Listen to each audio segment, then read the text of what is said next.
Lewis Hamilton's first few races with Ferrari in the 2025 Formula One season have raised quite a few eyebrows. Many fans and analysts have been wondering why Hamilton, despite all his talent and experience, hasn't quite matched the pace of his teammate Charles Leclerc. At first it looked like maybe Hamilton was still adjusting to the car, or perhaps it was just a matter of setup differences or bad luck. But now it has come to light that Hamilton has actually been at a technical disadvantage throughout the first 3 Grand Prix of the season. And the reason for that is a failed component on his SF-25. The part in question is reportedly part of the floor of Hamilton's car. This floor issue has been affecting performance right from the start of the season, and it's something that Hamilton himself mentioned during interviews over the Japanese Grand Prix weekend. He said quite clearly that there has been a problem on his side of the garage, and it had to do with the floor. What makes this even more surprising is the fact that this problem has gone unresolved for 3 whole race weekends. In Formula One, where every thousandth of a second counts, a technical issue like this can have a massive impact. Hamilton said that the floor issue has cost him around 1/10 of a second per lap.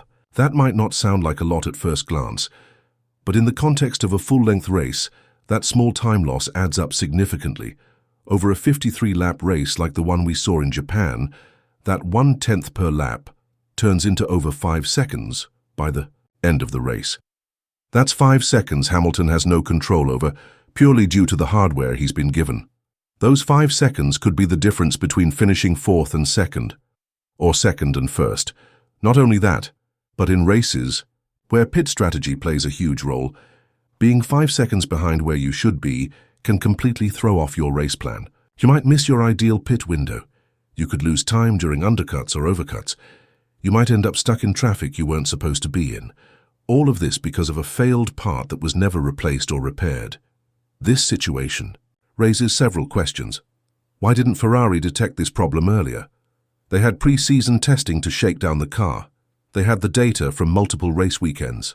A team of Ferrari's caliber should have all the resources and talent needed to find and fix a problem like this quickly.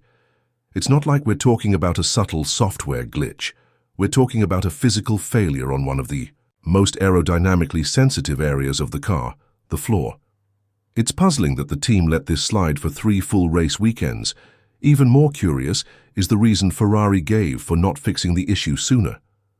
According to reports and speculation, the team decided to wait until the Bahrain Grand Prix to introduce a brand new floor upgrade for the SF-25. In their minds, there was no point manufacturing a replacement part for the current floor when an upgraded version was already in the pipeline. That logic makes sense from a production and resource management standpoint, but from a competitive and sporting perspective, it's a harder pill to swallow. Hamilton has essentially been driving a compromised car while waiting for a fix that was scheduled weeks in advance. That doesn't send a great message to your new star driver or to your fans.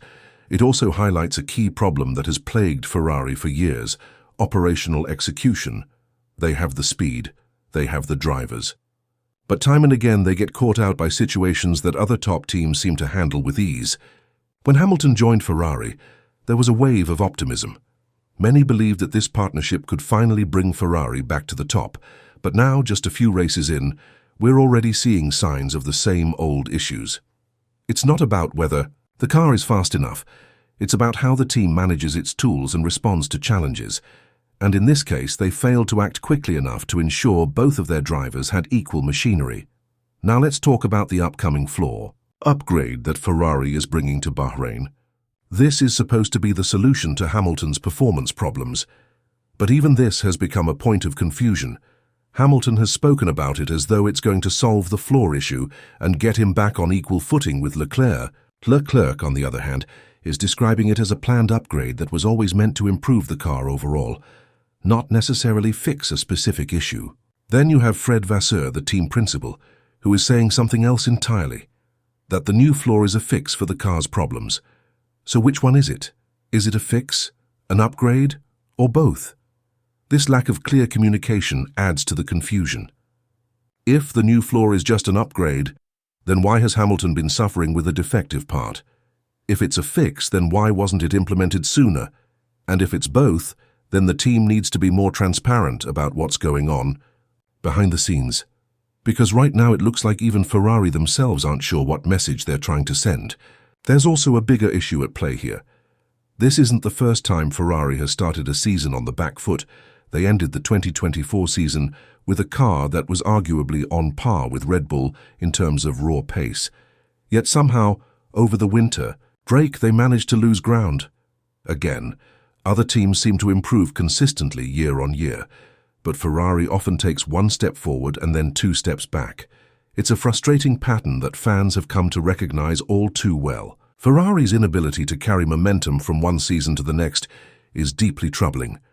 Whether it's due to management issues, engineering turnover, or simply a lack of cohesive direction, the result is the same. They start strong, fade, regroup, then stumble again. And in a sport as competitive as Formula One, you can't afford to repeat the same mistakes. The fact that Hamilton managed to perform as well as he did in China, even with a compromised car, speaks volumes about his skill and determination. He delivered a strong showing in both the sprint qualifying and the sprint race, despite being at a mechanical disadvantage. That kind of resilience is what makes him a 7-time world champion. But it also raises the question, how much better could he have done with a fully functional car? Ferrari owes it to Hamilton to give him the best possible tools to fight at the front. That's what he came to Maranello for. Not to be hampered by internal delays or technical oversights. Not to be left waiting for upgrades while his teammate benefits from a better baseline setup. Ferrari has to do better, not just for Hamilton, but for their whole team. As the season progresses, all eyes will be on Ferrari to see if they can correct their course.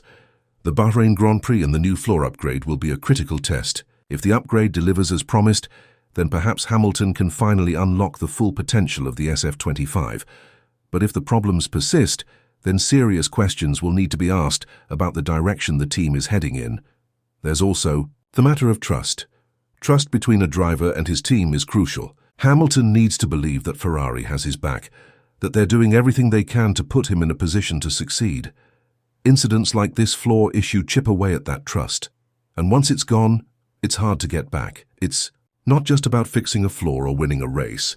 It's about building a culture of excellence, a culture where no detail is too small to overlook, a culture where the team works together, communicates clearly, and makes decisions that serve the collective goal of winning.